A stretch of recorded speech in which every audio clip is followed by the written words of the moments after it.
So hi guys, ನೆನ್ನೆ ಒಂದು challenge ಮಾಡಿದ್ವಿ. ಆ ಚಾಲೆಂಜ್ ಅಲ್ಲಿ ಸ್ಟೋನ್ ಪೇಪರ್ ಸೀಸರ್ ಅಲ್ಲಿ ಋತ್ವಿಕ್ ವಿನ್ ಆಗಿದ್ದಾನೆ. ನನಗೆ ಗೆದ್ಬಿಟ್ಟ. ಸೊ ಅವನಿಗೆ ನಾನು ಚಾಕ್ಲೇಟ್ ಈಗಲೇ ಕೊಡ್ತೀನಿ, ಚಾಕ್ಲೇಟ್ ಕೊಡ್ತೀನಿ ಅಂತ ಹೇಳಿದೆ. ಅವನಿಗೆ 1 ಚಾಕ್ಲೇಟ್ ಅಲ್ಲ 2 ಚಾಕ್ಲೇಟ್ ಕೊಡ್ತೀನಿ. 2 ಚಾಕ್ಲೇಟ್ ಬೇಕಾ? 2 ಚಾಕ್ಲೇಟ್ ಅವನಿಗೆ ಬೇಕು ಅಂದ್ರೆ, ಸೊ ಫಸ್ಟ್ ಚಾಕ್ಲೇಟ್ ಅವ್ನು ವಿನ್ ಆಗಿದ್ದಾನೆ, ನಾನು ಅದು ಕೊಟ್ಬಿಡ್ತೀನಿ. ಆದರೆ 2ನೇ ಚಾಕ್ಲೇಟ್ ಬೇಕಲ್ವಾ? 2ನೇ ಚಾಕ್ಲೇಟ್ಗೆ ಒಂದು ಸಿಂಪಲ್ ಚಾಲೆಂಜ್ ಇದೆ. ಅದನ್ನ ಇವನು ಗೆಸ್ ಮಾಡಬೇಕು. ಏನಪ್ಪ ಚಾಲೆಂಜ್ ಅಂದ್ರೆ,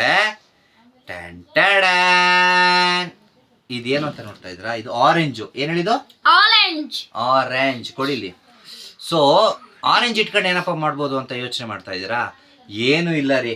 ಈ ಆರೆಂಜ್ ಅಲ್ಲಿ ಎಷ್ಟು ಪೀಸಸ್ ಇದೆ, ಇದ್ರ ಒಳಗಡೆ ಎಷ್ಟು ಪೀಸಸ್ ಇದೆ ಅಂತ ಋತ್ವಿಕ್ ಗೆಸ್ ಮಾಡಿದ್ರೆ ಋತ್ವಿಕ್ಗೆ 2 ಚಾಕ್ಲೇಟ್ ಕೊಡ್ತೀನಿ.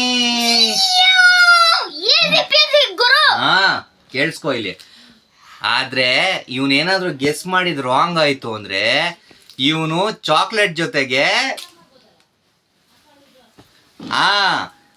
ಈ ಮೆಣಸಿನ್ಕಾಯಿನ ಸೇರಿಸಿ ಚಾಕ್ಲೇಟ್ ನಾವು ತಿನ್ಬೇಕು. ಸೊ ಇವನಿಗೆ ಮೆಣಸಿನ್ಕಾಯಿ ಜೊತೆ ಚಾಕ್ಲೇಟ್ ತಿನ್ನೋ ತರ ನಾವು ಅವನಿಗೆ ಪನಿಷ್ಮೆಂಟ್ ಕೊಡ್ತೀವಿ. ಸೊ ಅವ್ನು ಗೆಲ್ತಾನ ಸೋಲ್ತಾನ ನೋಡೋಣ.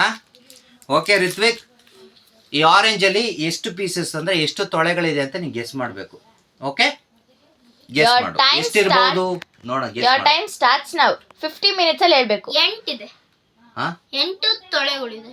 ಸೊ ಅವನು ಯೋಚನೆನೇ ಮಾಡಲಿಲ್ಲ, ಇದ್ರೊಳಗಡೆ 8 ಪೀಸ್ ಇದೆ, 8 ತೊಳೆಗಳಿದೆ ಅಂತ ಅವ್ನು ಹೇಳ್ತಾ ಇದ್ದಾನೆ. ಚೆಕ್ ಮಾಡ್ಬಿಡೋಣ ಎಷ್ಟು ಪೀಸ್ ಇದೆ ಇದರಲ್ಲಿ ಅಂತ. ಸೊ ಋತ್ವಿಕ್ ಕೈಲೇ ಬಿಡ್ಸಕ್ಕೆ ಹೇಳ, ಇಲ್ಲ ನಾನು ಬಿಡಿಸ್ಲಾ? ನೀವೇ ಬಿಡಿಸಿ, ಪರವಾಗಿಲ್ಲ. ನಾನೇ ಬಿಡಿಸ್ಲಾ? ನಾನು ಬಿಡಿಸ್ತೀನಿ. ನೀನೇ ಬಿಡಿಸಿ. ಆಯ್ತು, ಈಗ ಒಂದು ಈಗ ಬಿಡ್ಸೋಣ. ಓಕೆನಾ? ಈಗ ಒಂದೇ ಹಣ್ಣು ಇದು, ಇವಾಗ ಬಿಡ್ಸೋಣ.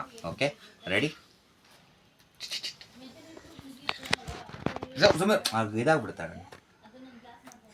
ಕರೆಕ್ಟ್ ಆಗಿಲ್ಲ ಅಂದ್ರೆ ಗೊತ್ತಲ್ಲ, ಪನಿಷ್ಮೆಂಟ್ ಎಷ್ಟಿರ್ಬೋದು?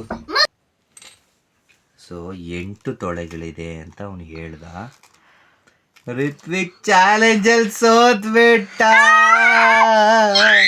ಇರಿ ಬಟ್ ಕೌಂಟ್ ಮಾಡಿದ್ಮೇಲೆ ತಾನೇ ಗೊತ್ತಾಗೋದು. ಋತ್ವಿಕ್ ಚಾಲೆಂಜ್ ಅಲ್ಲಿ ಸೋತಿದ್ದಾನೆ. ನೋಡಿ ಗಾಯ್ಸ್, ಇಲ್ಲಿಂದ ಲೆಕ್ಕ ಮಾಡೋಣ. ಓಕೆನಾ?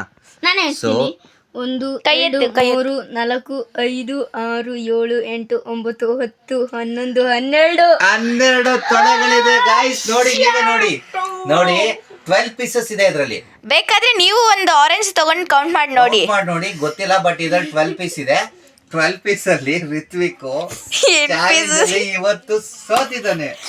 ಸೊ ಮುಖ ಅಲ್ಲಿ ಚಾಲೆಂಜ್ ಅಲ್ಲಿ ಸೋತಿದ್ದಾನೆ. ಸೊ ಹಾಗಾಗಿ ಋತ್ವಿಕ್ಗೆ ಒಂದು ಚಾಕ್ಲೇಟ್ ನಾನು ಕೊಡ್ತೀನಿ. ಆದ್ರೆ ಈ ಚಾಕ್ಲೇಟ್ ನಾವು ತಿನ್ಬೇಕು ಅಂದ್ರೆ ಮೆಣಸಿನ್ಕಾಯಿ ಜೊತೆಗೆ ಈ ಚಾಕ್ಲೇಟ್ ಅವ್ನು ತಿನ್ಬೇಕು. ನೋಡ್ಬೇಕೀಗ, ಮೆಣಸಿನ್ಕಾಯಿ ಜೊತೆಗೆ ಈ ಚಾಕ್ಲೇಟ್ ಅವ್ನು ತಿನ್ಬೇಕು. ಚಾಕ್ಲೇಟ್ ತಿಂತಾನಂತೆ. ಅದನ್ನ ಇನ್ನೊಂದ್ಸತಿ ನಾನು ನಿಮ್ಗೆ ತೋರಿಸ್ತೀನಿ ಅವ್ನು ಹೆಂಗ್ ತಿನ್ನೋದು.